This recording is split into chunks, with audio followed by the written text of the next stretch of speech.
Doctor शरद, आपको याद होगा एक एपिसोड में आपने इस बात का जिक्र किया था कि कौन से ऐसे कारण होते हैं, जैसे कि जियोपॉलिटिकल रीजंस हैं, आपने बताया क्लाइमेटिक रीजंस हैं, कंपनीज के अपने मुनाफे हैं, जिनकी वजह से हमारा स्टॉक मार्केट ऊपर और नीचे होता रहता है। तो आज आपसे और ज्यादा उन कारणों के बारे में जानेंगे। जैसा हमने उस एपिसोड में कहा भी था कि हम और ज्यादा कारण लेकर आएंगे, एक पार्ट 2 लेकर के आएंगे। तो आज हम हाजिर हैं आपके लिए पार्ट 2 लेकर। क्या कहेंगे डॉक्टर शरद आप? बिल्कुल। और स्टॉक मार्केट डॉक्टर स्वाति एक छोटे बच्चे की तरह से होता है, छोटी सी बात से इफेक्ट हो जाता है, पर वो छोटी छोटी बातों को हमने जोड़ के करीब 25 बातें बना ली कि जिनसे वो इम्पैक्ट होता है। और उस पहले वाले एपिसोड में, इसका जो पार्ट 1 था, उसमें करीब 12-13 कारण मुझे याद है मैंने बताए थे। आज हम आपको बाकी के 12-13 बताएंगे कि क्या किस बात से वो बच्चा खुश हो जाता है और नाराज हो जाता है। बिल्कुल। तो आप देख रहे हैं सेहत भी पैसा भी। मैं doctor Swati Maheshwari, internal medicine specialist, और मैं डॉक्टर शरद कोहली, इकोनॉमिस्ट और फाइनेंस एक्सपर्ट।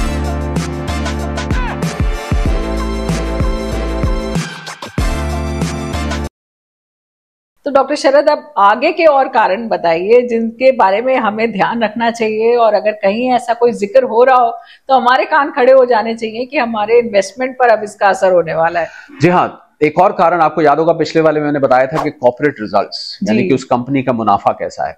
एक और बहुत बड़ा कारण होता है जिसको हम कहते हैं बोनस और राइट शेयर्स।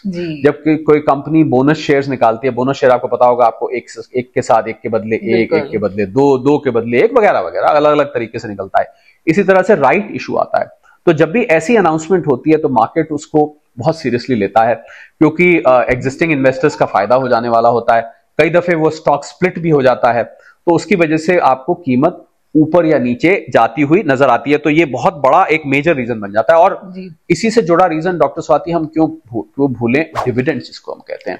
कि आप कंपनी जब डिविडेंड देती है, आपको पता होगा कंपनी जब मुनाफा कमाती है तो शेयर होल्डर्स को थोड़ा थोड़ा बांटती है। नहीं भी बांटती कई बार, पर बांटती है। कुछ कुछ कंपनी तो बहुत अच्छा डिविडेंड देती है। बिल्कुल। तो आपने सुना होगा शेयर की प्राइस कम डिविडेंड और एक्स डिविडेंड होती है। कम डिविडेंड का मतलब होता है कि वो डिविडेंड मिला के चल रही है, और जब डिविडेंड बढ़ जाता है उस डेट के बाद, फिर वो एक्स डिविडेंड हो जाता है। तो वहां आपको प्राइस एकदम से मूव करती हुई नीचे नजर आती है। आपके पास भी कोई ऐसा शेयर है डॉक्टर स्वाति जिसका डिविडेंड आया हो और आपको लगा हो कि इसकी प्राइस ऊपर नीचे हो गई है, या कुछ ऐसा? मेरे ख्याल से मुझे इस वक्त टाटा स्टील याद आ रहा है कि अच्छा, उसके डिविडेंड्स जो है काफी आते रहते थे। जी जी जी। लेकिन अब मेरे ख्याल से, अब पहले तो हमें पेपर में सब कुछ आता था, लेकिन अब जब पेपरलेस चीजें हुई हैं तब से बहुत सारी चीजें जो है वो ऑटोमेटिकली बैंक में आ जाती है। तो वो ट्रैक नहीं रख पाते। वैसे ट्रैक रखना चाहिए उसका, ये मैं जिक्र करना चाहूंगा। एक और रीजन होता है जिसको हम, शायद आपने आईपीओ के बारे में सुना होगा, जिसको हम इनिशियल पब्लिक ऑफरिंग कहते हैं, पर कम लोग जानते होंगे कि एक एफपीओ भी होता है जिसको हम फॉलो ऑन पब्लिक ऑफर कहते हैं। फॉलो ऑन पब्लिक ऑफर का मतलब होता है ये कंपनी ऑलरेडी लिस्टेड है,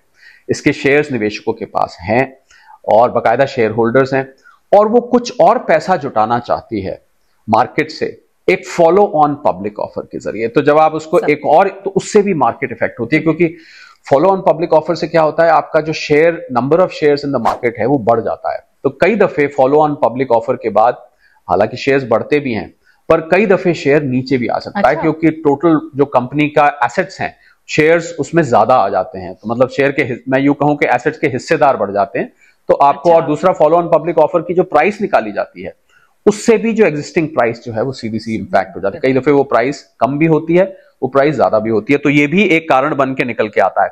दूसरा, मैंने आपको पिछली बार याद होगा हल्का सा जिक्र किया था कि अगर शेयर होल्डिंग स्ट्रक्चर में चेंज होता है, आपने सुना होगा कई बार कंपनी किसी और को भी शेयर होल्डर साथ में ले लेती है। मैं यहाँ एफआईआईज और डीआईआईज की बात नहीं कर रहा, मैं बात कर रहा हूं कि आपने किसी और ग्रुप के, जैसे आपने उदाहरण के तौर पर सुना होगा, हालांकि वो तो टेक ओवर का केस था, पतंजलि ने, बाबा रामदेव ने रुचि सोया को टेक ओवर किया था, ये तो था पूरा टेक ओवर का केस। पर कई बार पार्ट ऑफ द शेयर, जिसको हम ब्लॉक डील कहते हैं, पार्ट ऑफ द शेयर्स आपके कोई और एजेंसी, कोई और संस्था, कोई और बिजनेस ग्रुप, कोई और इंडिविजुअल खरीद लेता है। तो जैसे ही ये ब्लॉक डील होती है, आप देखेंगे कि शेयर प्राइस ऊपर या नीचे जाने मेरे ख्याल से अडानी और अंबानी की अगर बात करें तो उनकी कंपनीज अक्सर ही इस तरह के ब्लॉक डील्स करती रहती है। बिल्कुल, ब्लॉक डील्स अक्सर बहुत सारे, अभी हमने जोमैटो में देखा ब्लॉक डील करी गई, तो ये भी एक कारण बन सकता है। इसके अलावा हम और कारण में जाएं तो आपने सुना होगा कंपनीज अपने शेयर्स को बाय बैक करती हैं, कंपनीज मार्केट से अपने शेयर को वापस खरीदते हैं।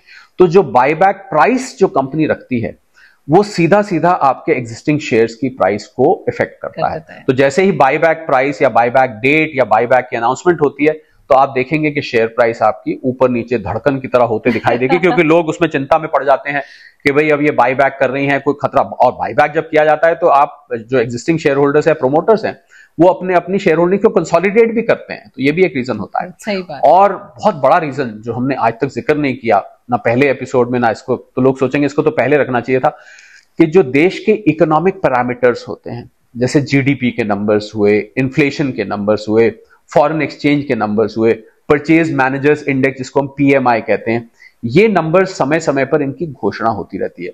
और जैसे ये घोषणा होती है और अगर ये नंबर्स फेवरेबल आते हैं, जैसे आपको पता लगा होगा हाल में हमारी इन्फ्लेशन काफी कम हुई, हाँ जी, खाने पीने की चीजों पे नहीं, हेडलाइन इन्फ्लेशन कम आके दिखाई दी, तो मार्केट उस पर रिजॉइस करता है। मार्केट को अच्छा लगता है कि भाई जिस देश में हमारा कंपनी लिस्टेड है उस देश की तरक्की अच्छी हो रही है, उसके पैरामीटर्स, तो मार्केट उसको रिएक्ट करके, तो आपको मार्केट बेटर दिखाई देगा। और यही अगर नेगेटिव पैरामीटर्स आ जाए तो आपको ये प्राइस नेगेटिव भी होती दिखती है।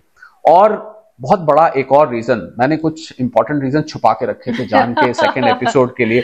आपको पता होगा हर 2 महीने बाद रिजर्व बैंक ऑफ इंडिया की पॉलिसीज आती हैं जी, जिसको हम मॉनेटरी पॉलिसी अनाउंसमेंट्स कहते हैं, जिसमें आरबीआई के गवर्नर साहब आके प्रेस कॉन्फ्रेंस करते हैं और अपनी मीटिंग का वो ब्यौरा देते हैं कि उन्होंने क्या किया। तो आप इंटरेस्ट रेट्स जैसे ही ऊपर नीचे किए जाते हैं, बिल्कुल सीधा सीधा असर उसका मार्केट पे दिखता है। आप देखेंगे अमेरिका के इंटरेस्ट रेट्स की बहुत चर्चा रहती है, फेड रेट्स की, बहुत वहां के जो गवर्नर साहब है जेरोम पावेल, उनका जिक्र आता है कब घटाएं। तो इंटरेस्ट रेट्स या मॉनेटरी पॉलिसी में जब भी चेंजेस होंगे तो सीधा सीधा वो शेयर मार्केट को इम्पैक्ट करता है। आपने सुना होगा repo rate, home loan rates वगैरह में जैसे ही थोड़ा बहुत फेरबदल होता है, मार्केट तो तुरंत ही जो है रिएक्ट कर देता है। बिल्कुल बिल्कुल, वो रिएक्शन आपको दिखते हैं। उसके अलावा दूसरे जाएं तो मार्केट का एक स्पेकुलेटिव एंगल भी है, जिसको हम डेरिवेटिव ट्रेडिंग कहते हैं। हम उसको किसी एपिसोड में इसको और खोलकर बताएंगे, जिसको हम तो जब स्पेकुलेटिव मूव्स होते हैं, मतलब जब लोग डेरिवेटिव्स में ज्यादा चले जाते हैं, फ्यूचर्स एंड ऑप्शंस जिसको कहा जाता है, जब लोग फ्यूचर्स और ऑप्शंस में अपना एक्सपोजर बढ़ा देते हैं तो वो सीधा सीधा मार्केट पर असर करता है और बहुत बड़ा असर करता है। मतलब उसको हम, आपने सुना होगा कई बार कहते हैं मार्केट ओवरबॉट है, ओवर सोल्ड है, तो ये वॉल्यूम ज्यादा होते हैं, वॉल्यूम ज्यादा हो जाते हैं। वॉल्यूम ज्यादा होते हैं जनरली जब लोग स्पेकुलेशन करते हैं, मतलब जो डेरिवेटिव ट्रेडिंग जिसका मैंने जिक्र किया उसको आप जब करते हैं। और एक और रीजन जो निकल के आता है वो उसको हम कहते हैं इंडस्ट्री ट्रेंड्स।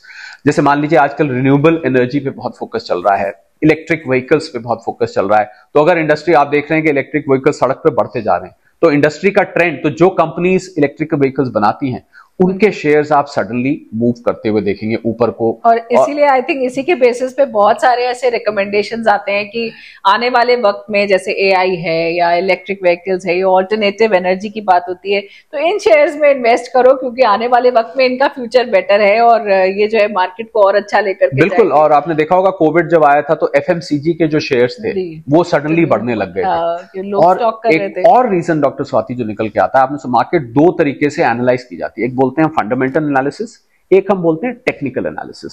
तो टेक्निकल एनालिसिस में क्या होता है, चार्ट स्टडी किए जाते हैं। तो उसमें कई दफे चार्ट आपको ऐसा इंडिकेशन देते हैं जो मार्केट की चाल बता देते हैं। तो कई चार्ट्स होते हैं जिसमें कैंडल्स होती हैं। अब मैं बहुत ज्यादा यहां पर इसमें टेक्निकल तो नहीं जाना चाहूंगा, इसके लिए हम अलग से बात कर सकते हैं। पर जो कैंडल्स बनती हैं चार्ट पर, वो कैंडल्स को प्रेडिक्ट करके जब ऑपरेटर्स मूव करते हैं तो वो शेयर प्राइस पे, कई बार वो सोचते हैं कि कैंडल से हम मूव कर रहे हैं, कई दफे वो कैंडल्स बन के प्राइस को डिटरमिन करने लग जाती हैं। तो वो भी, जिसको हम टेक्निकल मूवमेंट्स कहते हैं, जो मैंने आपको ओवरबॉट और ओवरसोल्ड का जिक्र किया था, उसको हम इससे रिलेट करके भी देख सकते हैं और वो सीधा सीधा बेयरिंग डाल सकता है शेयर प्राइस। हालांकि मैं आपको यहाँ जिक्र करना चाहूंगा कि इसको हम अलग से डिस्कस करेंगे। जी हाँ, बिल्कुल। जैसे हम वो कैंडल्स वाले जब स्क्रीन देखते हैं तो उनमें कहाँ रेजिस्टेंस आ रहा है, कहाँ पर जो है तेजी आ जाएगी, अब चाल आ जाएगी यहाँ से, ये सब चीजें काफी ज्यादा लोग स्पेकुलेट करते हैं वहां से। आपने सही कहा। और आखिरी के 2 रीजंस मैं और यहाँ पर जिक्र करना चाहूंगा।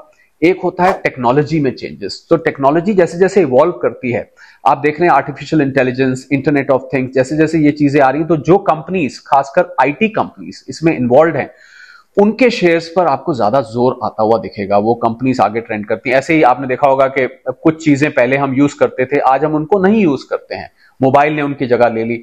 तो टेक्नोलॉजी भी स्टॉक मार्केट को मूव को डिटरमिन करते हैं। और आखिरी रीजन जो मैं सेकंड एपिसोड का इसमें जिक्र करना चाहूंगा, वो है मार्केट रेगुलेटर। हम जानते हैं मार्केट रेगुलेटर स्टॉक सेबी बोलते हैं, जिसको securities exchange board of India.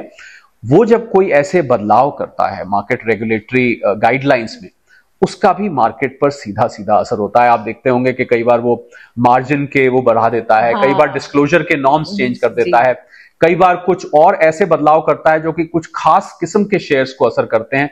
तो मार्केट रेगुलेटरी मूवमेंट से भी असर करता है। तो मैं उम्मीद करता हूं कि जो इन 2 एपिसोड्स को मिला के, एक तो पहला वाला आप इसका पार्ट जरूर देखें, आपको मैंने करीब करीब, आप पता नहीं गिन रहे थे कि नहीं गिन रहे थे, मैं जरूर गिन रहा था क्योंकि मैंने उनकी लिस्ट बना रखी थी, तभी मैं उस लिस्ट को रेफर कर रहा था कि मैं कोई मिस ना कर जाऊं।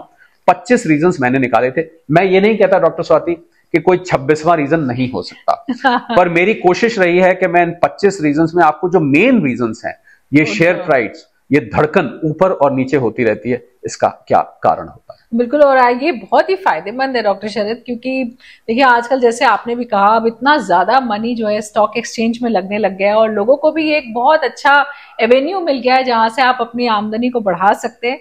और अगर इसके बारे में आपको और ज्यादा जानकारी हो तो जो आपका रिस्क है और जो आपका नुकसान हो सकता है इस मार्केट में, वो कम हो जाता है। और यही हमारी कोशिश भी है सेहत भी पैसा भी के द्वारा, कि हम आपके पैसे में इजाफा करें और आपकी सेहत भी बेहतर करें।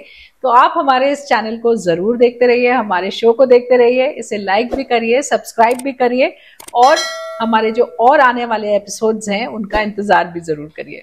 जरूर।